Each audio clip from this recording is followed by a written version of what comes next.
Seo Ludwig. Neach Glèidhidh gen tír alín Rubha Phoil. Rubha bóoach. Suide tuamh Jess an Chilling Scianach. I tuamh Purst Armadale. Bia a Czechist permaculture. Hij bhíon an albar son 8 bliana dhiaig, a chanig ag Rubha Phoil 10 bliana arás, ag dearg gavílas a siadíag. Chaneal facail formula cínar son permaculture an sa Galacast. A cultúr héasfach go bhína go Glèidhidh is sé sin a chhlachas mí trom film seo. A cultúr héasfach a cíalcha go bhí a gopur leis an talamh an a 2 uaramach. Ha gathris na patronas na cúcheálan na ha anna nátar mar ha. Sé 2 óprach so héasfach haun. A gopur mar coirsnach gur san bí beag sin blianamh as an torach a haisín na buin. Ha Ludwig an mór an cúteilgain, bun neach sur holach a tíon bum an Kirsten Soil. Bhí chéile haid an talamh a sciplachu agus slí na hocail. Ag an nám mi bhí a nuachuh topachan an rua. Hij a gopur cruachach dealbhach cultúr héasfach úr son neach tuil bhálteachas gan áitris an tam bríteach. A ha gíri jóla sain cultúr héasfach chéin, a bhí na fáist an coirsnach. A furach an cebain Chescar nó an áite campachi. Jansig Ludwig mu blaag na crúne och an figad a coid bliana agus bhar son a bhí na fáist an 2 huasclach. Bei 10 bliana mas a lorcha misnach a gáibhethe a ar a chuchtúr. Hugh tuamh an íar na halba scas go bhfuil an beach gan bíana na háte sábailte, nuair a bhíos athracha an tíide a fas na smisa le bláthach na crunne. A páilteas uisgur rianal, costú torach, fer enkel leor agus cultúr de bhí beáh an dúich, a ha ar a bhí ann ochionata. Nuair a ha fólaseach fan acail álín dúchas, facail le cíal na chaú an a móran canan eile. Geinig mí go Ludwig gur son a ha éigeán sa galig. Oisi chéile bhí a brín bicanan tunahas facail a harí lorach sa chanan. A ha gín si géin barach me mar a bheith dunne a furach is talamh ar an roid beá. Gehairajans na hinnamin a bhar torscan a hatchgan crövan agus lusan.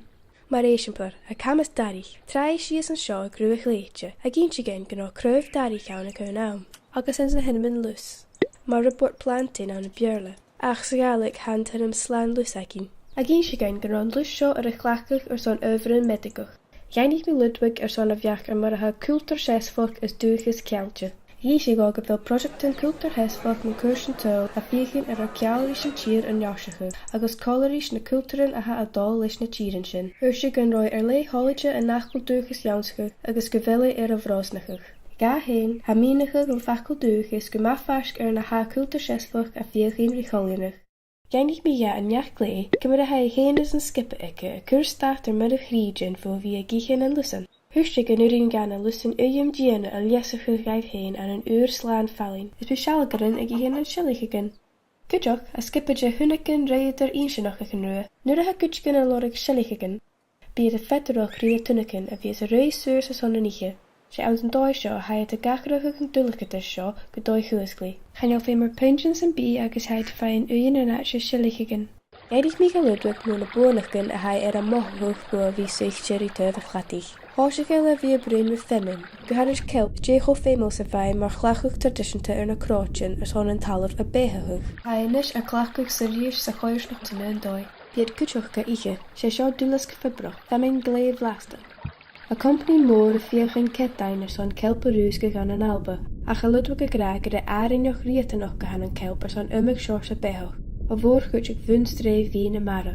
Hai gram a hasin a licail gan a chrón seo bhí tacarst, go burin ga ichuhistam a bhúr a bhí tuite me sa chéile agus cólaríis in a conambach unadal a ha a crochager. Ha colorí a fol ar a bhí fulling go slúdach ar a sé fichid blian ó fó jaansaí lus scoilteach an rhododendron. Hai pensionnach an túr a scoilach galar an lus agus a marfach a chilge go slúdach. Ha skipperú a fol a teantain dulgatas seo go fuasglach le bhí gearach na rhododendron, a nuair sin a clachach an fioch ar son cálaid an blú a fiar i chéile agus fioch a chumal amach, ar son corm a thors gan chilge a chlánachach. Hai géir bhí fuach an cultúr a ha buí a thursfór a ceilteach, an coirsnach ar a dhealafachach ar son a bhí cho féin choiantach sa suring a bhí. Far a bhfuil bí beo ar a dhéanamh van irin, ach ag an ón am a bhí sa fricarachuch go fémin úra ar soil nua, bó clachach dáin óprach technolas agus science úra. Seo ag an ón am lesachuch an ecosystem a riatanach gaibh. Ha an dóchas go nuair an ga Rubha Phoil duine a bhrásnachuch go bhfuil acharachuch comasach agus go nuair an ga bhí spórsal.